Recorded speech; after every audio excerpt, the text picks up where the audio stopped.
আপনারা জেনে থাকবেন ফেরোজার লাগোয়া 196 নম্বর বাসায় গুলশানে তারেক রহমানের জন্য একটি বাসা প্রস্তুত করা হয়েছে। সেই বাসার ভিতরেই তাকে ঢোকানো হচ্ছে এই মুহূর্তে এবং মূল ফটক পেরিয়ে গাড়িটি যাবে। লাল সবুজ বাংলাদেশের পতাকা লাগানো সেই গাড়িটি ঢুকে গেল। এর আগেই এই বাসভবনের ভেতর মির্জা ফখরুল ইসলাম আলমগীর সহ রিজভী আহমেদ সহ রাজনৈতিক অঙ্গনের বিএনপির যারা সিনিয়র নেতা ছিলেন তারা সবাই ভিতরে প্রবেশ করেছেন এবং একই সঙ্গে আমরা দেখেছি আত্মীয় স্বজন যারা আছেন তারাও শেষবারের মতো বেগম খালেদা জিয়াকে দেখতে চান, তারাও এসেছেন। অর্থাৎ বাসভবনের ভিতরে বিএনপির সিনিয়র পর্যায়ের নেতাকর্মী এবং বেগম খালেদা জিয়ার স্বজন শুভাকাঙ্ক্ষী সহ অনেকে অবস্থান করছেন। ইতোমধ্যেই এই এলাকা পুরোটি নিরাপত্তার চাদরে ঢেকে ফেলা হয়েছে। মাত্র কিছুক্ষণ আগেই 196 নম্বর যে বাসা সেই বাসভবনে ঢুকলেন এবং এই বাসভবনে জীবনের প্রথমবারের মতো বেগম খালেদা জিয়া এলেন নিথর দেহ হয়ে।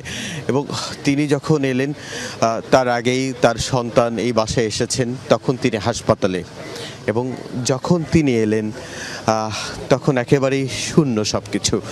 তার সেই শূন্যতা পূরণ হবে কিনা সেটি নিয়েও তো নেতাকর্মীরা কথা বলছেন। আমরা আশেপাশে দেখছিলাম নেতাকর্মীরা ভিড় করছিলেন।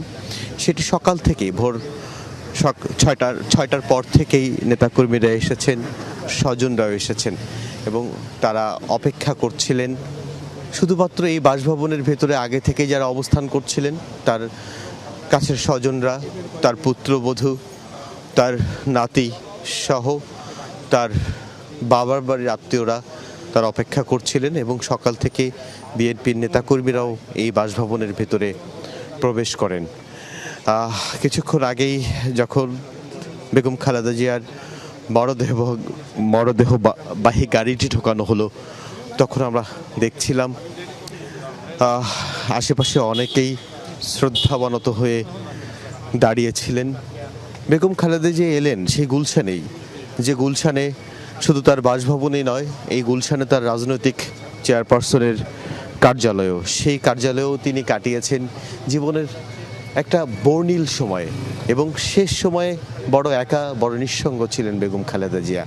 যখন আমরা জেনেছি যে 2014 সালের পর থেকে কিংবা তারও আগেও বেগম খালেদা জিয়া যখন এই বাসায় ছিলেন একেবারে নিঃসঙ্গ, তখন তার দুই সন্তানই তখন দূরে।